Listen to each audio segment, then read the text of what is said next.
কালি মানে হঠাৎ ৰাতি প্ৰায় 11টা বজাত গাঁৱৰ কিছুমান ল'ৰাই মোক আহি ডাক দিলে আৰু মাত দিওঁতে মই আহি চালোঁ।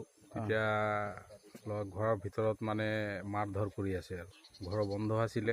হয় নেকি? হয়, তাৰপিছত আমাৰ কিছুমান গাঁৱৰ ল'ৰাই যেন তেন দৰ্জা চৰ্জা ভাঙি পেলাই সোমাই চালে। তেতিয়া নিজৰ ছোৱালীক আৰু নিজৰ ঘৈণীয়েকক কোবাই মানে তাত ঘৰত থোৱা আছিলে। তাৰপিছত মই আৰক্ষীক খবৰ দিলোঁ। আৰক্ষী আহি তাৰপিছত ল'ৰাজনে যোনে ঘৰত এনেকুৱা কৰিছিলে তাক এৰেষ্ট কৰি লৈ যোৱা হ'ল। আচ্ছা। তাৰপিছত আমি সোমাই চালোঁ, তেতিয়া দুইজনো মৃত্যু হৈ আছিলে আৰু কিন্তু মাৰাজনৰ নামটো কি আছে? এইটো বিপুল কন্ধ। বিপুল কন্ধ। হয়। বয়সটো কিমান হ'ব এনে? প্ৰায় 30 বছৰমান বয়স বেছি নহয়। আগত এনে কাজিয়া হৈছিলে নেকি? তেনেকুৱা এনে ঘৰে সৰু মৰু এনেকুৱা হৈ থাকে, কিন্তু তেনেকুৱা আমাৰ গাঁৱত আগৰো কেতিয়াও হোৱা নাই। এই প্ৰথমবাৰ আমাৰ গাঁৱত তেনেকুৱা হৈছে আৰু হয়। আৰু মানে ওচৰ চুবুৰীয়া একো গম পোৱা নাই?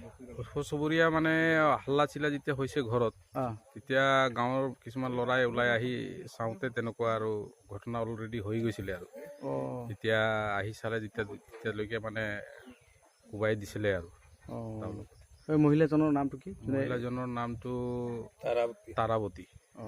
কি লিখে তাৰাৱতী? তাৰাৱতী খেৰৱাৰ। এইখন ইনচিডেণ্ট হোৱাৰ গাঁওটোৰ নামটো কি? ৰঙাপোহাৰ চাইডিং বৌদাজান গাঁও।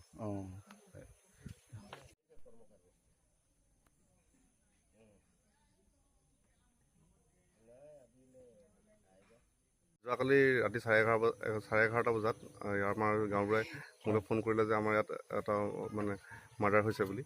তাৰপিছত সেই মৰ্মে আমি আহি পালোঁহি।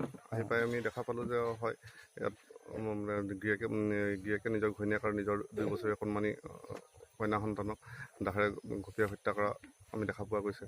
আৰু তেখেতক আমি সেই মৰ্মে তেখেতক অলপ মেন হেণ্ডেল হৈছিলে। আমি লগে লগে তেখেতক ডিফু মেডিকেল কলেজলৈ ৰেফাৰ কৰিলোঁ আৰু বাকী ৰাতি ইয়াতে আমি থকা হৈছে। এতিয়া আমি পষ্টমৰ্টেম কৰিম। পষ্টমৰ্টেমৰ কাৰণে মেজিষ্ট্ৰেটক খবৰ দিয়া হৈছে। বাকী ফৰ্মেলিটিখিনি এজ পাৰ প্ৰচিডিউৰ আমি কৰিম।